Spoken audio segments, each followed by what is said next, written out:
Welcome to the Vanishing Map Storytime, where stories speak and answers echo. The Cake Dilemma by Shan Ni. Chapter 2. A Studio with No Artist. The art studio was the heart of the house. Lights came in through the big windows, illuminating the walls with a pleasant golden hue. Some canvases were hanging in groups, bold and clearly finished, while others were incomplete, waiting for the final strokes. The long wooden table in the center was covered with jars of paintbrushes, stacks of sketchbooks, and tubes of paint. The air carried a familiar scent. It was a mix of oil paint, fresh paper, and something floral. Maybe lavender, maybe their mother. Mom? No answer. Raiden peeked behind an easel, a finger tapping against his chin.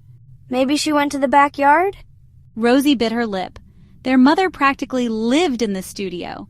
If she wasn't in the kitchen, she was here. Always. Rosie sighed, planting her hands on her hips. Here we go. Mom has disappeared again.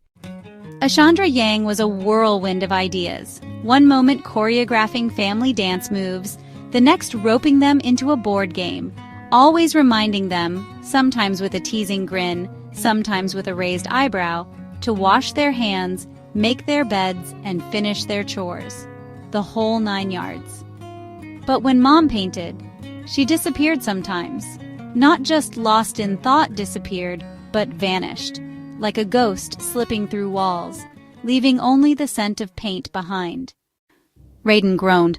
Okay, but how? She was just here. Rosie pointed toward the desk, where steam still curled from the teapot. You tell me. She left her tea behind. Raiden squinted at the faint tendrils of steam, then sniffed.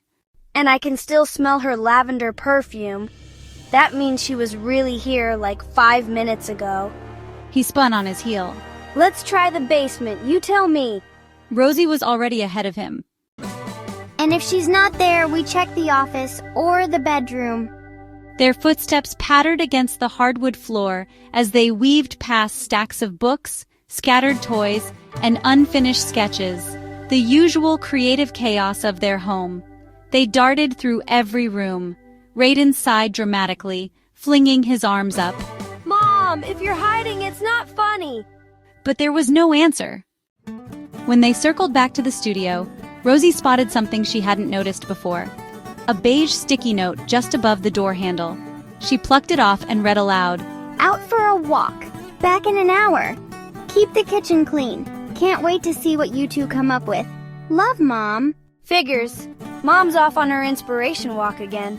Raiden snorted, throwing in exaggerated air quotes, his new favorite move since learning what they meant. Rosie glanced back toward the kitchen. It wasn't just messy. It was a full-blown crime scene, as if a tornado had plowed through a bakery and left no survivors. Her eyes widened. Raiden, you know what this means? Raiden blinked. She didn't wait for his reply. That means we've got exactly 1 hour to bake the cake and clean up this disaster before Mom gets back. Raiden groaned. Oh no, we are so doomed. And we haven't even decided on a cake. Rosie said, slumping against the wall. Even though sweet taro is obviously the best. It is not! Raiden shrieked, throwing up his hands. Rosie opened her mouth to fire back, but before the argument could spiral, a thin ribbon of iridescent lights spilled from the art studio into the hallway. She glanced at Raiden. He was already nudging the door open the rest of the way. Inside, the studio looked the same, bright, colorful, alive with unfinished projects. Mom's paint palette was still wet. A scarf was draped over the chair as if tossed there in a hurry. Then a purring sound snatched their attention. The children turned their heads toward the corner. Rochi, their mysterious, always-knowing, never-bothered house cat, was stretching on her favorite pillow. She yawned, orange fur rippling like waves, brown stripes shifting as her green eyes flicked open. Something caught Rosie's eye. For a split second, Rochi's fur shimmered. Deep blues, gold glints, and iridescent greens, like light bouncing off moving water. Raiden, did you see that? Rosie whispered. His eyes widened. See what? Rosie hesitated. I think Rochi just lit up.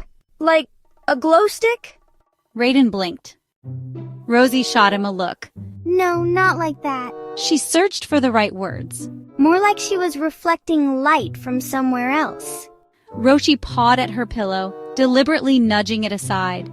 She fixed the children with an intense, unblinking gaze and let out a single, pointed meow as if to say, "Look closer."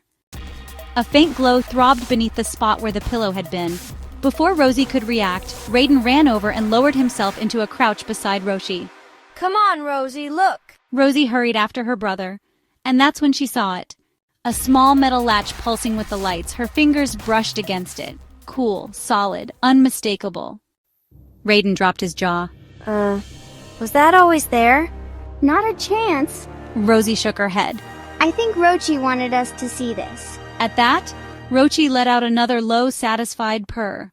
Her tail flicked with certainty, her green eyes half-lidded as if saying, "Finally." Rosie and Raiden exchanged a look, the kind of look that meant we are officially onto something. Rochi had led them to it on purpose, and with Mom not here at her studio, the discovery felt even more intriguing and tempting. Together, the children gripped the latch and pulled. The glow flared, then the floor lurched beneath them.